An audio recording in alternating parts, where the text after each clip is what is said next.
Candidate দেখলাম অনেকেই আছে, বেশ ভালোই আছে। আশা করছি এখান থেকে বেশ কয়েকজনকে নিয়োগ দিতে পারবো। আর আমার মতে এই ধরনের অ্যারেঞ্জমেন্ট অত্যন্ত প্রয়োজন, বিশেষ করে যুব সমাজের জন্য এবং বেকারদের জন্য।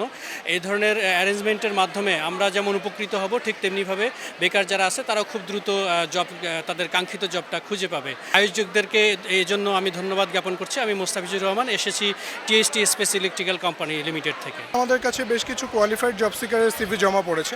আমরা আশাবাদী যে আমরা কাউকে রিক্রুট করতে পারবো যোগ্যতা অনুযায়ী। একটা স্টলে সিভি দিয়েছি, হ্যাঁ, যোগ্যতা অনুযায়ী যদি আমাকে ডাকে ইনশাল্লাহ আমার খুব ভালো লাগবে। যে কটা স্টলই আছে সবগুলো মনে করেন যে যোগ্যতা অনুযায়ী নিবে। মেনলি আমরা এখানে আসে সিভি ড্রপ করছি, এখন ওদের যতটুকু কোয়ালিফিকেশন দরকার সেই অনুযায়ী আমাদেরকে আর কি সিলেক্ট করবে আর কি। আমি আপাতত 3টা স্টলে সিভি ড্রপ করছি, দেখা যাক বাকিটা কি হয়। বিভিন্ন বিভিন্ন জায়গায় যে বিভিন্ন বিভিন্ন সময় লস হতো, আর্থিক খরচ হতো। এখানে আমরা একসাথেই পাইছি, একসাথেই আমরা যে কোনো একটা জায়গায় ইনশাআল্লাহ আমাদের জব হয়ে যাবে। এর জন্য শুকরিয়া। স্টেট ফার্স্ট কুরিয়ার এটা অনলাইন প্ল্যাটফর্ম। এটা 2016 সালে স্থাপিত হয় এবং আমাদের বেকারত্ব নিয়েই আমরা কাজ করি, আমরা কর্মসংস্থান নিয়েই কাজ করি।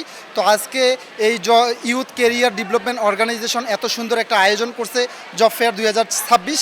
এখানে আমরা আসছি মূলত, এখানে দেখলাম অনেক দক্ষ জনবল এসেছে। আমরা এখানে দক্ষ জনবল আজকে যাচাই বাছাই করে আমরা নিয়োগ দিব। আমরা আশাবাদী যে এই উদ্যোগগুলোর মাধ্যমেই কর্মসংস্থান সৃষ্টি হবে, বেকারত্ব নিরসন হবে, বেকারত্ব কমে যাবে, এই আশাবাদ রাখছি আমরা। এবং ফিউচারে যেন এই ধরনের উদ্যোগ অন্যান্য কোম্পানি, অন্যান্য প্রতিষ্ঠানগুলো করে। ওয়াইসিটিও যেটা করছে যে আসলে দক্ষতা উন্নয়নের পাশাপাশি তাদেরকে কর্মসংস্থানের ব্যবস্থা করছে, বিভিন্ন কোম্পানিগুলোর সাথে কানেকশনের ব্যবস্থা করছে এবং বিভিন্ন কোম্পানির সাথে তাদেরকে একটা কানেক্টিভিটির মাধ্যমে কর্মসংস্থানের ব্যবস্থা তৈরি করে দিচ্ছে। তা আমরা চেষ্টা করছি এটা যেন এটা সফল হয়। তো আপনাদের অসংখ্য ধন্যবাদ। আমরা এই উদ্যোগটাকে সফল করতে চাচ্ছি।